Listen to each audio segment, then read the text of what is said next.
What's up? I'm with my boy Darius. What's up, He man? started with me around 2-3 months ago now. Yeah. How much did you make last month? Bro, I made like 20K, man. Crazy shit, hey? 20K. And just 3-4 months ago, where were you at? Bro, I was at like zero. I wasn't making any money with the content agency. I was just introduced to this, like the new business model by Joseph. So, yeah. Yeah, so to kind of just give a bit of a backstory, you know, we've been following each other for probably the last 5 to 6 months. You saw one of my stories, you reached out, we initially hopped onto a call. He's been trying to make the content thing work, but he was basically a glorified freelancer. Yeah, exactly. You were practically doing everything from scripting manually, barely even using AI, editing, and just not having any monthly retainers in. Then everything changed when you came with me. So what would you say the main benefit you got out of working with me is?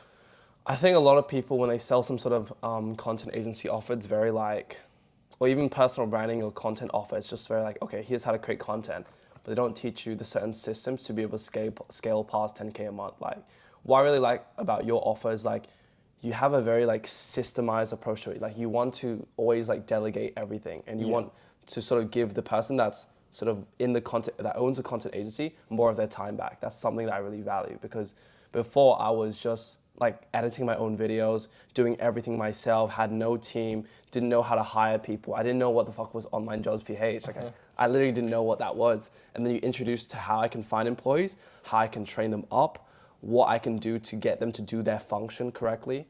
And just a lot of things that helped me save a lot of time, I would say, using AI and all those stuff.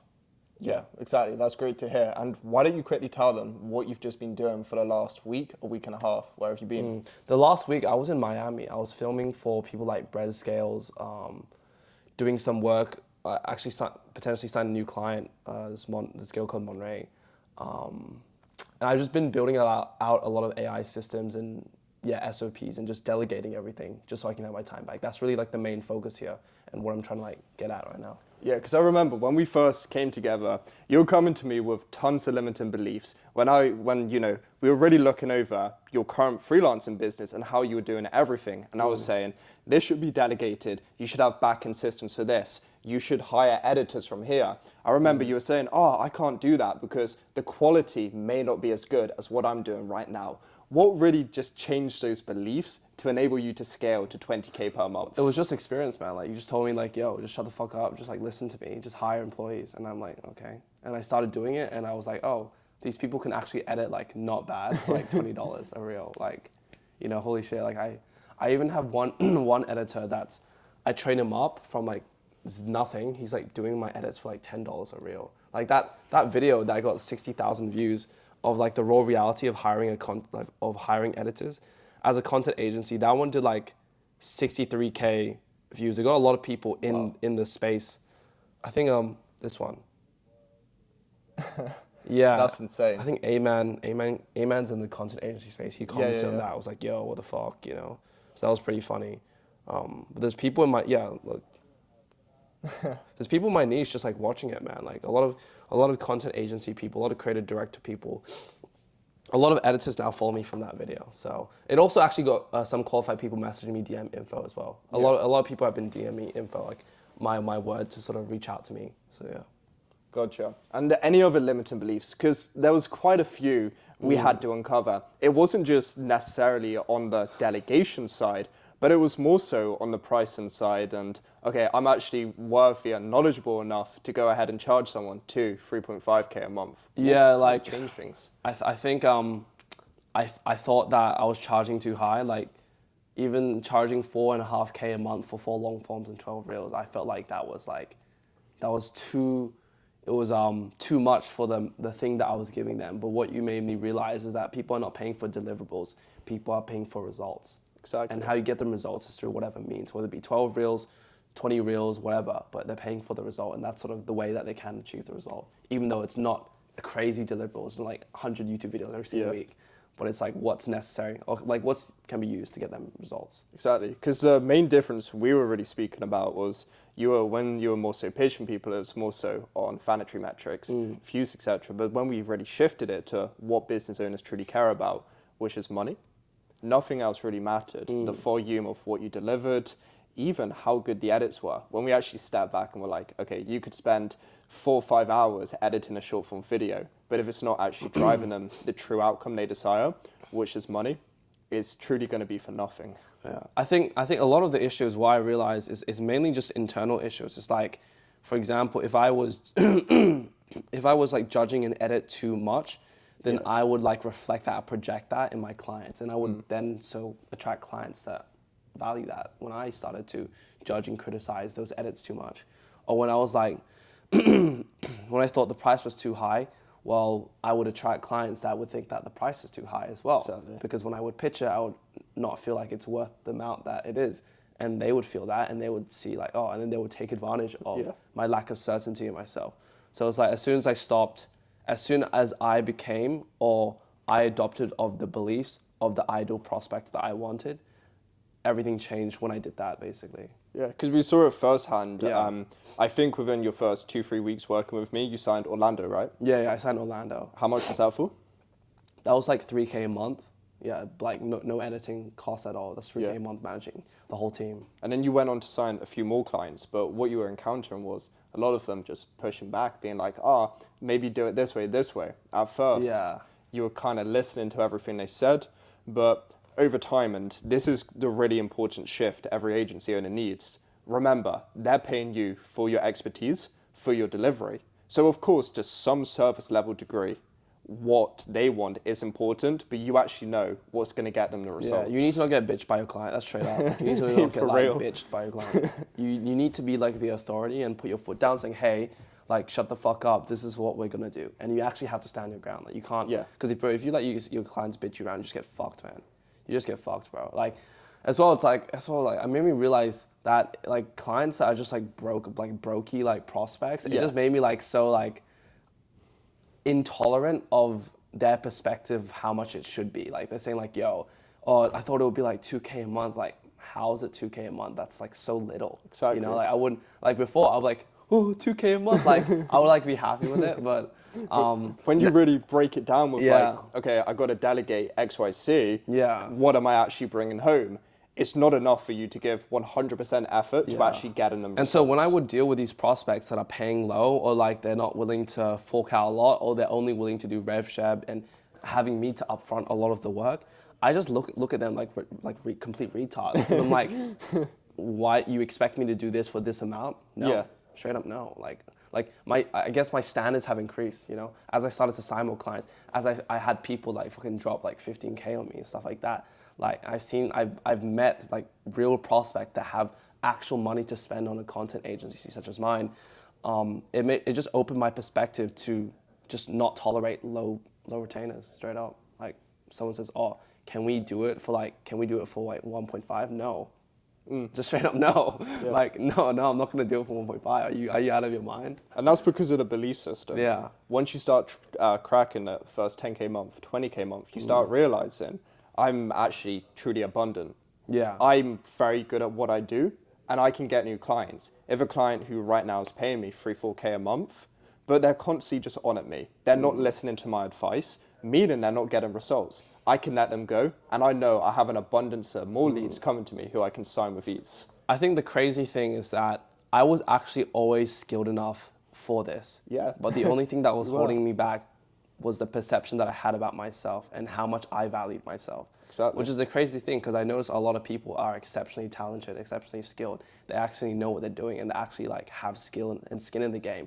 But their perception of themselves and the way they see themselves is just like so small that they don't actually make it. Like because they don't put themselves there and saying, this is how much I'm worth, then they get fucked. And I realize I see so many people that are worse than me, that are shitter than me, that are completely dog water. Making 100 times more. Make 100 times more than me. And I'm like, and that pisses me off. Because like, if these people are 10 times or 3 times shitter than me, and I'm 3 times better, why am I not making 3 times the results as them, or 3 times the money than them? And I realized, it's not actually how good you are, it's how much you value yourself. Exactly. That's gonna portray yourself to other people. From typically what I see, 2 reasons. First, self-value, but secondly, overthinking. With AI, we're obviously right now in the most abundant stage of the world, countless amounts of opportunities, but it also leads to so many people overthinking because you could make money in anything. And that leads to people overthinking. So before we actually hopped on, we were talking about ads. And you were saying, do I want to run ads because I'm also doing this, I'm also doing that.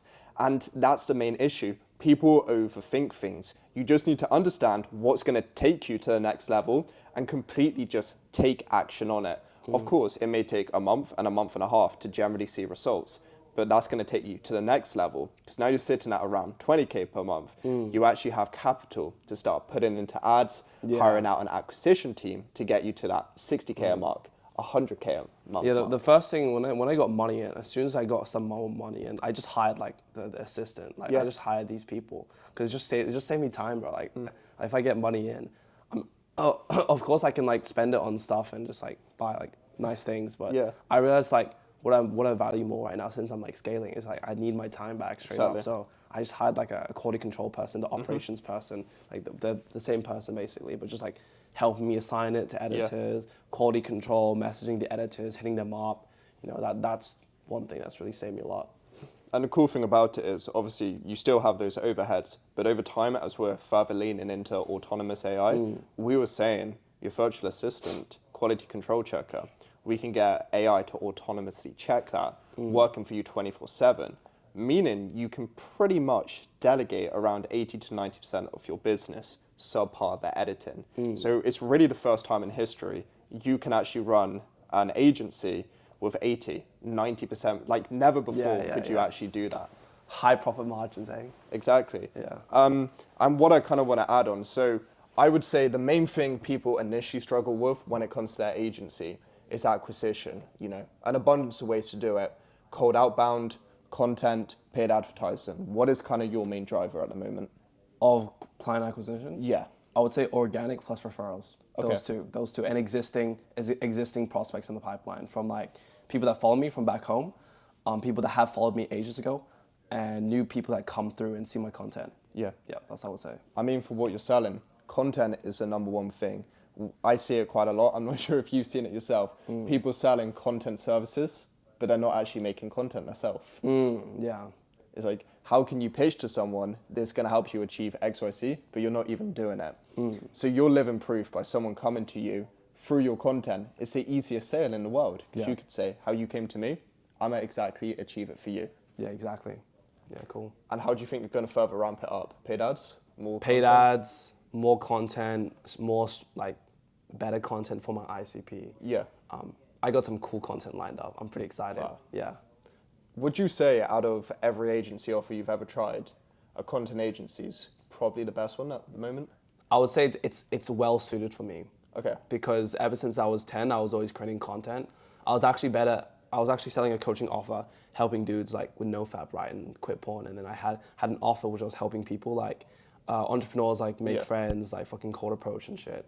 And I realized that I was actually better at marketing the offer than actually delivering on the offer. And I realized, holy shit, I'm actually like better at marketing. Yeah. You know, I built my friend's brand from like 0 to 30K followers after moving out of my family's house in like 90 days. So then that was like proof that, oh shit, like I'm actually good at this thing. Exactly. Yeah. And what we were speaking about earlier, with AI, I know we keep bringing it up a lot, but it brings an abundance of opportunities. People are using Claude Code, Claudebot right now to autonomously build their own softwares. But the problem is, and this is coming from someone who owns the software, only 10% of the market are actually going to be able to sell. And the reason behind it is they have the best content, they have the best personal brands, they're nurturing people. So what we're currently offering has never been more in demand. With the abundance of just creating things, people need a way to market it. Exactly. Yeah. So to really wrap this up, someone who's potentially considering starting a content agency, they already have one, but they're just trying to scale it up. Would you recommend them working with me? And if so, why? Yeah, totally, 100%, man. Like, what people are struggling with is not necessarily like the actual content itself, but the back-end systems behind it, like hiring, firing, trading up employees, scaling, delegating. Yeah. Those are the issues that come with it. Because there's so much demand for this, but being able to fulfill that demand and being able to do it with your freedom, time freedom still, that's the issue that most people run into. Yeah. The things which actually stack up MRR, you can't just rely on, people coming to you on one-time contracts. you need to consistently stack up MRR. The only way you can do that, predictable acquisition system, and most importantly, a back-end system which gives you your time freedom and extremely high profit margins. So dude, thank you for hopping on this call. For sure. What was that? We got it on, Bro, man. dude, I dab out, bro. I go like, Yeah, bro, you went on the side on shit. so what I usually do is like, I just like do this. Oh wait, what do you do? Dude, we do it like, and then that. Really? Yeah. I do it like this. I like, Oh, you slide that shit. yeah, I slide that shit. Anyway, let's wrap this up. Like and subscribe. Click the link below if you want me to help you.